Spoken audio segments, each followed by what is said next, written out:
Do you have any experiences in your life that you can still, like, you think back to it and it was so impactful, good or bad, that you can still smell things that were around you? You can still remember what the temperature felt like on your skin of the air around you, or you can remember what you were wearing and what everything around you looked like and exactly where you were. I have very distinct memories of when I found out about 9/11. I remember the heat, even in the morning, in that upstairs apartment because it was September and it was warm. And it was still morning and it was already warm to the point of almost uncomfortable. And I remember what the TV set looked like that we turned on to see what was happening. I remember what the couch bed felt like because I was sleeping at a friend's house.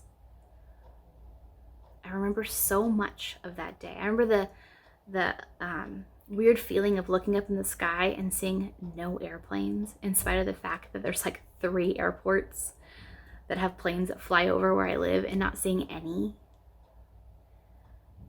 Of not knowing what our world would look like from now on, right? But I also have that same, like, I can remember senses and sensations attached to when I brought Serena home for the first time.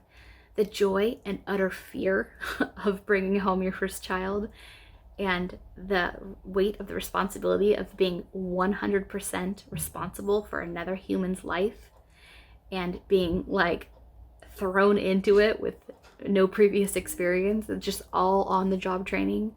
It's wonderful and terrifying.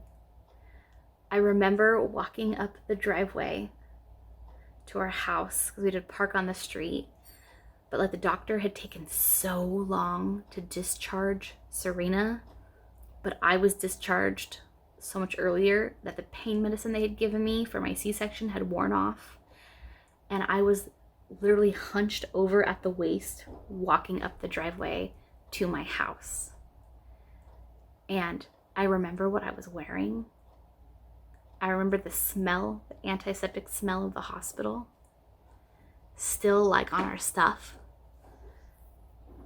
And going home into my bedroom, and it smells like my house. It doesn't smell like a hospital, right?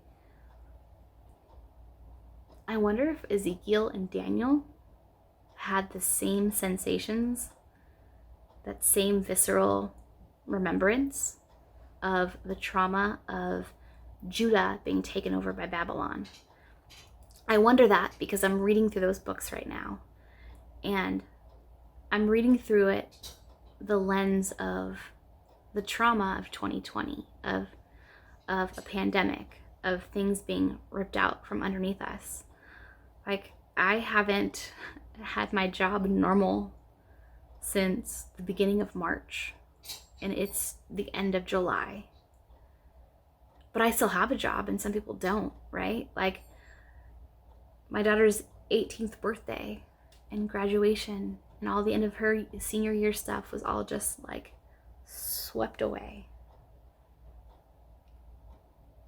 And so as I read Ezekiel and Daniel, I don't think I'd ever thought about the trauma that they'd had experienced in having not only their beloved country taken over and so many things destroyed, the temple, the center of their worship, their place where God's presence was, where they could worship and make atonement for their sins through sacrifice, their yearly feasts that were central to their worship, all tied to that temple, and that temple was destroyed.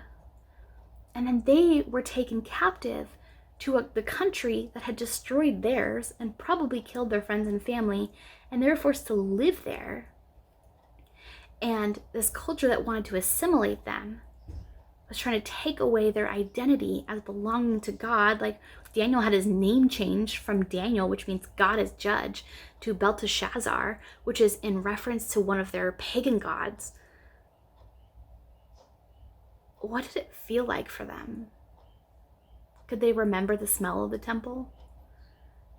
Could they remember what a morning was like in Judah compared to what a morning was like in Babylon? Were there foods that they missed? Because in Babylon they don't make that food, or they don't grow that food. And I wonder that because I love their example that in spite of all that and through all that, they didn't lose sight of who God was and that he was still there with them and he was still in control. And God gave Ezekiel this wonderful vision of watching God leave Jerusalem, leave Israel, and be there in Babylon with them. And it was like this wonderful, like, I'm still with you reminder. And Daniel saw that over and over again because he doesn't eat the king's food, and God nourishes them better than the people who were eating all the choice food. He gives Daniel the interpretation, the original dream and the interpretation of Nebuchadnezzar's dream. Shadrach, Meshach, and Abednego are not burned in the fiery furnace. In fact, they're in there with God, and then they're spared from it. Oh my gosh, Daniel in the lion's den, the hand writing up, like Daniel experiences all of this because he keeps his focus on God through it all. So I know that looking back on my life, 2020, it'll have a taste, a smell, a sound, temperature, all that. I'm sure those very real feelings will still be attached to these memories because this year has been traumatic. Everything has changed and I have not liked it. But like Ezekiel and Daniel, I'm trying to keep my focus on God and his presence and the fact that he does not change. And there's nowhere we can go where he is not with us. So I pray today that you, like Ezekiel and Daniel, keep your focus on God no matter what crazy is around you.